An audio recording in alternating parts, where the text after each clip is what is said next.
చూస్ country delight, live better. ఇప్పుడే country delight app ని download చేసుకోండి.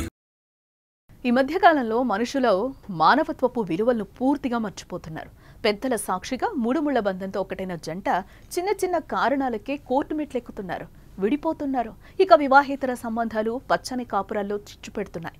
భార్యాభర్తలు క్షణికావేశంలో తీసుకుంటున్న నిర్ణయం వల్ల పిల్లల అనాథులుగా మిగులుతున్నారు. వారిద్దరూ గాఢంగా ప్రేమించుకున్నారు, పెద్దల్ని ఎదిరించి పెళ్లి చేసుకున్నారు. కట్ చేస్తే భార్యపై కసిపించుకున్నాడు, ఉన్మాదిగా మారి ఆమెను దారుణంగా చంపేశాడు. ఈ ఘటన ఎక్కడ జరిగింది, ఎందుకు చంపాడు, పూర్తి వివరాలు చూద్దాం.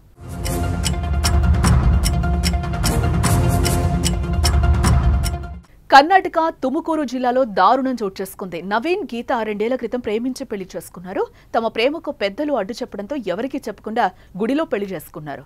ఈ జంట ఒక అద్దె ఇంట్లో నివసిస్తున్నారు. నవీన్ దగ్గరలోని ఓ సూపర్ మార్కెట్లో జాబ్ చేస్తున్నాడు. ఈ జంటకు 1 ఏడాది వయసున్న కొడుకు కూడా ఉన్నాడు. బాబు పుట్టిన తర్వాత గీత తల్లిదండ్రులు దగ్గరయ్యారు.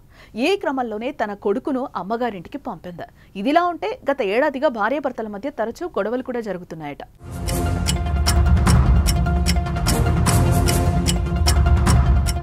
జూలై 5 శనివారం నవీన్, గీతల మధ్య గొడవ జరిగింది. సహనం కోల్పోయిన నవీన్ కత్తితో గీతను 1 కాదు 2 కాదు 20 సార్లు పొడిచి చంపాడు. భార్య చనిపోయిందని నిర్ధారించుకున్న తర్వాత అక్కడి నుంచి పారిపోయాడు. మరుసటి రోజు ఆదివారం జూలై 6 ఇంటి యజమానికి అద్దె వసూలు చేయడానికి వచ్చాడు. డోర్ తెరిచి చూడగా గీత రక్తపు మడుగులో పడి ఉండడం చూసి ఒక్కసారిగా షాక్ తిన్నాడు ఇంటి యజమాని. వెంటనే పోలీసులకు సమాచారం అందించాడు.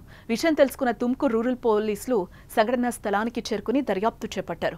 నవీన్ మద్యం తాగి భార్యను హత్య చేసినట్లుగా అనుమానిస్తున్నారు. ఆమె మెడ, ముఖంపై 20 సార్లు పొడిచి చంపినట్లుగా తెలుస్తోంది. నిందితుడు నవీన్ కోసం పోలీసులు గాలిస్తున్నారు. తుముకూరు గ్రామీణ పోలీస్ స్టేషన్లో కేసు నమోదైంది.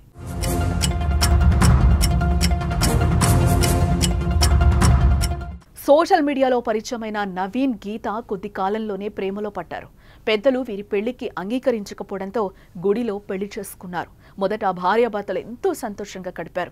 బాబు పుట్టిన 1 ఏడాది తర్వాత నవీన్లో మార్పు వచ్చింది. సూపర్ మార్కెట్లో జాబ్కి 2 రోజులు వెళ్లి మిగతా రోజులు తాగి ఇంట్లోనే ఉండేవాడు. దీంతో భార్యాభర్తలు తరచూ గొడవపడేవారు. ఇంటి యజమాని ఇద్దరికీ సర్ది చెప్పేవాడు. నవీన్ 3 నెలలుగా ఇంటి అద్దె చెల్లించకపోవడంతో గీత నవీన్పై తీవ్ర ఆగ్రహం వ్యక్తం చేసింది. ఈ కారణంతోనే నవీన్ హత్య చేసి ఉండొచ్చని పోలీసులు భావిస్తున్నారు. ఏదేమైనా స్థానికంగా ఈ ఘటన తీవ్ర కలకలం రేపుతోంది.